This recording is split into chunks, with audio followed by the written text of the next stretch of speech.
and welcome to Informally Formal. Let me give you a brief introduction of Fahim Mashroor. He is the co-founder and CEO of bdjobs.com, CEO of Akber Deal, founder and MD of Besto Limited. A huge welcome to you, Fahim. Such a great pleasure to have you. Thank you, Akber bhai. Thanks for inviting me in your program.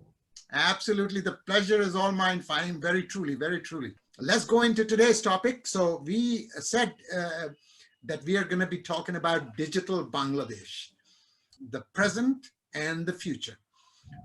So I cannot imagine anyone better to talk about this. You have been BASIS president, as well as you've served there in other capacities as well. And so let me just first ask you, paint a picture for us, Fahim. Where do you think, just in a couple of minutes, paint a picture, then we'll ask other questions and we'll go into different challenges of it. Paint a picture for us. Where do we stand right now? Sure. I think for last 1 decade, I think we have actually come a long way with regard to kind of digitization of the economy, or kind of even like a lot of infrastructure have been put in place. Say, for example, I personally think that one of the kind of area where we probably are way ahead than a lot of the other countries is the kind of payment, like digital payment industry. So we know that almost kind of 30% of the people in our country actually have some kind of mobile wallet. I myself actually feel that that is one of the greatest achievement of the overall digitization. Of course, there are a lot of challenges, like of course we can discuss. One of the things that I have always felt that digitization has taken place, but there are still kind of a gap between the urban and rural areas. So we urban people are actually probably much like we almost kind of we are talking in kind of Zoom, and like we are actually having our meetings. Even our kids are actually taking online classes and all those things. Right. So that is actually taking place, but probably not all of the people of the country might have been kind of fortunate enough to kind of utilize this type of thing. So I think this one area where we need to kind of look at is that digitization doesn't create any kind of gap within the society, because it is a right of every citizen, like a kind of people actually use roads or they can use water. Absolutely. And other things. Absolutely. So I think that it is a kind of right of people to use digital technology in their lifestyle. You made some very good points. One is digital wallet, right? Of course, the country that absolutely leads in that is China. You can literally you cannot even use currency in most places now. Can't even use currency. So it's Alipay or one of the other ones, that's it.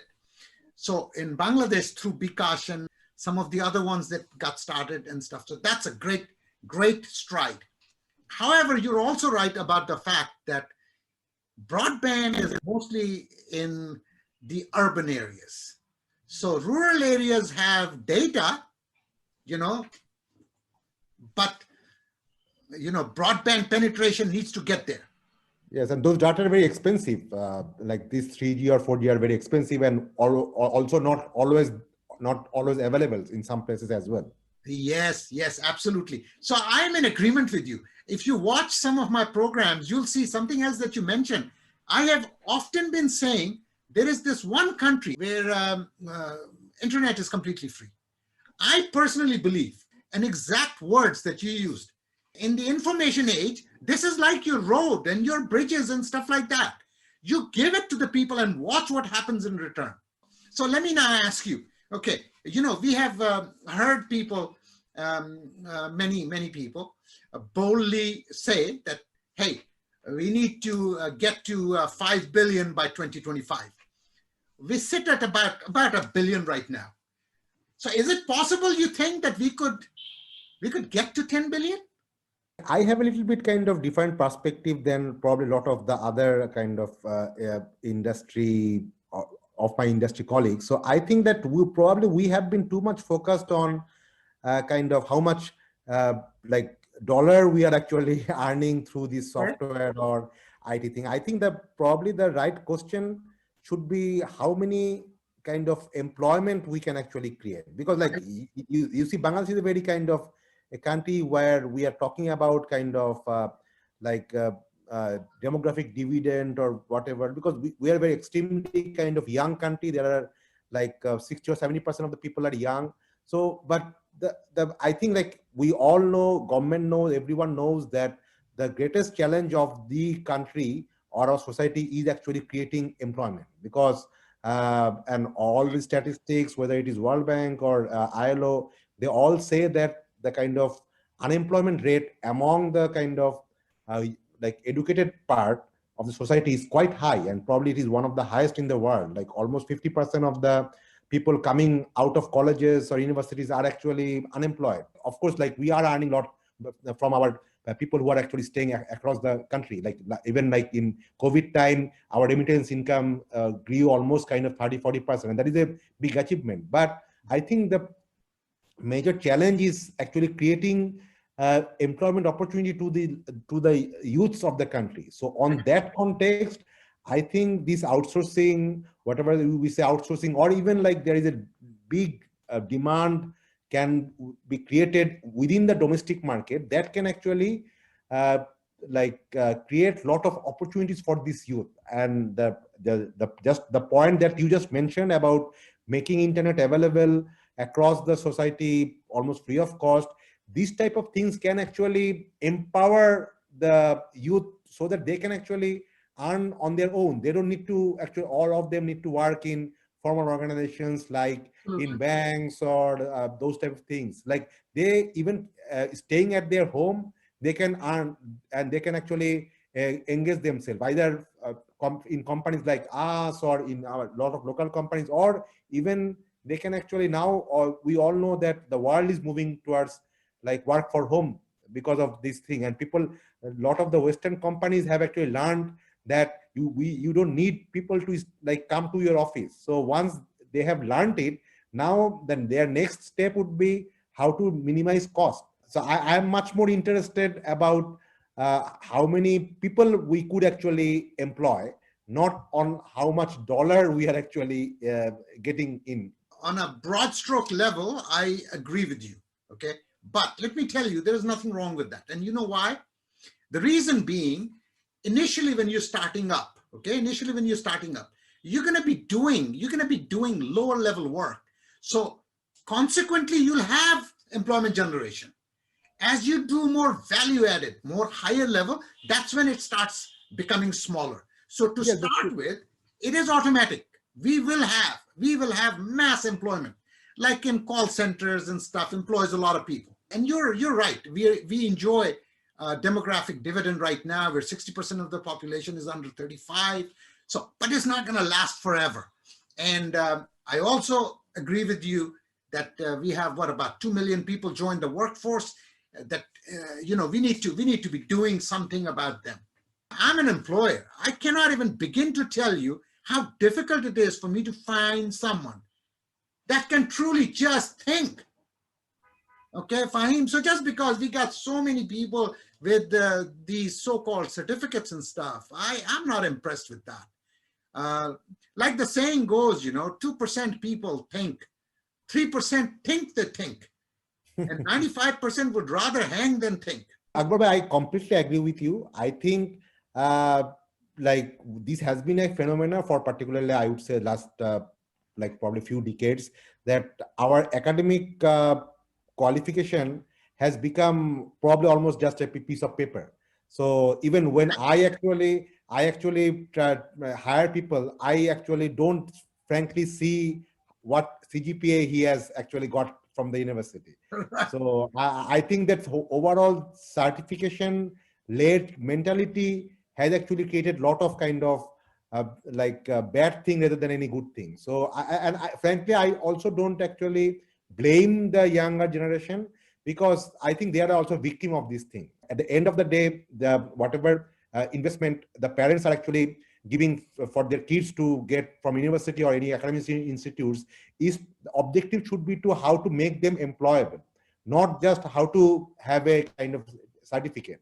So I think that overall the deterioration of the academic quality, academic system has actually been there for last few decades. So, and frankly, our younger generation are actually victim of that. But Right. but they don't lack any natural talent. But sometimes we feel that we are actually killing their natural talent through the system. I really believe that the educational system kills the natural ability of the kids that go through our schooling system. Not just in Bangladesh, it's everywhere. There is someone I follow. His name is Sir Ken Robinson. He talks about it so eloquently. If you just kind of registered that name, he's amazing. Okay, so he's been talking about it forever.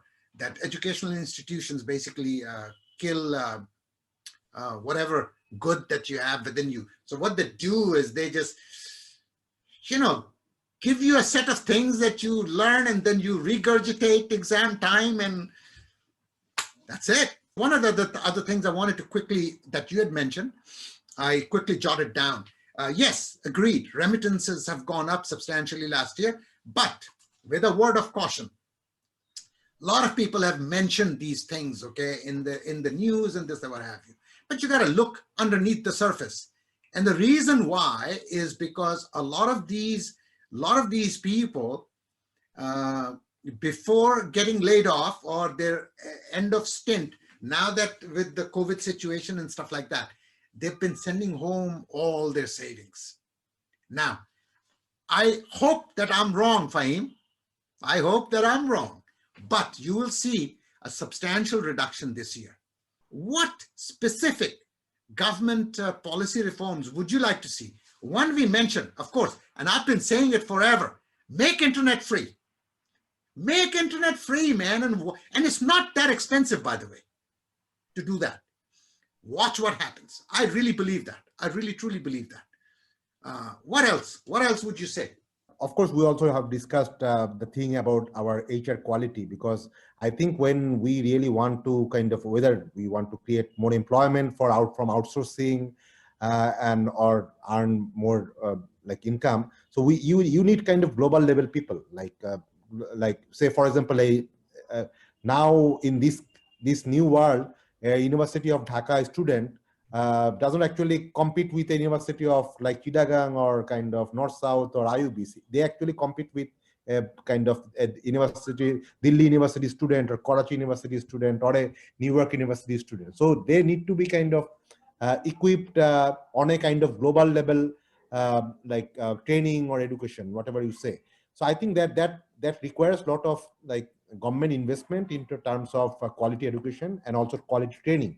So I think another kind of government policy that probably would actually help the industry to grow is kind of make overall kind of licensing things much more kind of easy, or sometimes you allow a lot of the entrepreneurs to do a lot of new innovative or disruptive things. I have been in China for like last 1 year before, so we have seen that in China, even it is a communist country, very regulated country, there are a lot of kind of uh, like entrepreneurs are actually doing a lot of uh, interesting things, because there was those things are not that much regulated actually. So sometimes less regulation is also very important. Absolutely. So sometimes we feel that in Bangladesh we probably have too many regulations in a lot of the places where our entrepreneurs can't actually experiment, can't actually introduce new type of ideas. So I think some places we need to kind of bring down the regulation, so that would actually help. So apart from that, I think even like some of the tax measures or kind of VAT or other things, from industry associations, we have been talking about this thing for quite some time. So those needs to be kind of much more industry friendly. Say for example, I say that like digital transaction is still kind of not exempted from VAT, because that type of thing can actually help people move their kind of commerce and their kind of transactions in digital way. So that type of thing probably would be helpful. And another thing probably is something that might be a little bit contentious issue about the like supporting our local entrepreneurs, because what we have seen that there are some kind of global companies like, even like you said, Amazon or Facebook or Alibaba and all those companies. So across the world, we have seen that there has been a kind of corporatization of these big companies. So they are actually in a position where they can control a lot of things. And we have seen that in even in Europe, they are actually, their government is actually trying to put hold on some of the kind of uh, big kind of control of those tech companies. I'm talking even like Google or Facebook type of thing. So I am fearful that down the line that will also take place even in countries like say Bangladesh, India, or Indonesia type of countries, where these big tech companies can actually control a lot of the things. So so that needs to be, that there needs to be a little bit kind of check and balance. So like, where, say for example, as a local company, I am actually accountable to a lot of the things, like a lot of the taxations and other things. But in the companies like Facebook or Google, just because they don't have any kind of office in Bangladesh, but they are doing a lot of business in the country, because they are actually getting a lot of advertisement revenue from the country. But just because they don't are registered in the country, they don't need to pay any tax to government or whatever, where we actually need to do that. So I think that kind of I'm not saying that we actually want protection, but I think we what we need is a kind of level playing field, where these local companies, small local companies, and foreign big giants actually are in the kind of same level playing field. Another important thing is going to be important, which is data security. Because once again, like in Europe, we have seen that a lot of the kind of government regulations are there, so that the data of the individuals are actually protected, and they are not misutilized by these big companies or social media companies or other things. So I think in Bangladesh also, government need to have a little bit kind of careful how these individual data are being actually used by these big technology companies. And in what we have seen even in India, that they are actually formulating a data policy, a privacy policy, or information security policy, which needs to be kind of followed by whether it is a local company or foreign company. So I think these are some of the things that will actually come in the next years or months. So, and we need to have a right policy framework to address those issues. I think, Fahim, you have, in broad stroke, you've covered some very, very important areas. I think there is a lot to chew on here. I can't thank you enough, Fahim. Truly, I am an admirer of what you've accomplished, and it was just a great pleasure. I would like to thank our audience for joining us. Stay safe, and I'll catch you in the next session. Bye-bye.